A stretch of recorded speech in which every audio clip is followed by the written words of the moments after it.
Hello welcome to Kanakadurga dairy farm అండి. మొదటగా మన వీడియో చూస్తున్నవారైతే ప్లీజ్ సబ్స్క్రైబ్ చేయండి ఫ్రెండ్స్, అంతే లైక్ చేయండి, కామెంట్ కూడా చేయండి. ఇదైతే చింతామణి సంత అండి. ఈ ఆవును చూడండి ఫిట్టింగ్ ఎలా ఉందో. అదైతే ఫస్ట్ లాక్టేషన్ డెలివరీ అయింది, సైజు ఉంది. ఆవు చూడండి ఫిమేల్ కాప్ ఉంది. దీని మిల్క్ కెపాసిటీ వచ్చేసి వాళ్ళైతే 22 లీటర్స్ చెప్తున్నారు. ఒక అప్రాక్సిమేట్లీగా 18 లీటర్స్ అయితే రావచ్చు. చూడండి ఒకసారి. అంతే ఇది కూడా ఇంకోటి ఫస్ట్ లాక్టేషన్ వస్తుంది, బ్లాక్ హోలిస్టన్లో ఉంది. చూడండి హెవీ సైజ్ ఉందండి. బాడీ వెయిట్ చూడండి ఎంత లెంత్ ఉందో, ఎడల్పు కూడా ఉంది అంతే. ఆవు దాని సన్లు కూడా 4 సన్లు కూడా అంతే మంచి సమానంగా ఉన్నాయి. బాగుంది ఆవు కూడా. ఫస్ట్ లాక్టేషన్ చూడండి. దాని సన్లు కట్టు కూడా చూడండి, అడ్డర్ కట్టు కూడా ఎలా ఉందో. ఇంకా 10 డేస్ టైం ఉంది దానికి ఎండింగ్కి. చూడండి సన్లు ఎట్లున్నాయి పొడుగు. ఇదైతే మిల్క్ కెపాసిటీ ఒక 20 లీటర్స్ అయితే పక్కాగా వస్తుంది. చూడండి ఆవు సైజ్ చూడండి అంతే.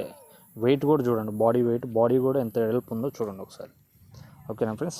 ఒకవేళ మీకు ఎవరికైనా ఆవులు కావాలంటే మనకు చింతామణిలో ఉంటాను, కాంటాక్ట్ కాండి, మన నెంబర్ ఉంటుంది. ఓకేనా ఫ్రెండ్స్. Thank you.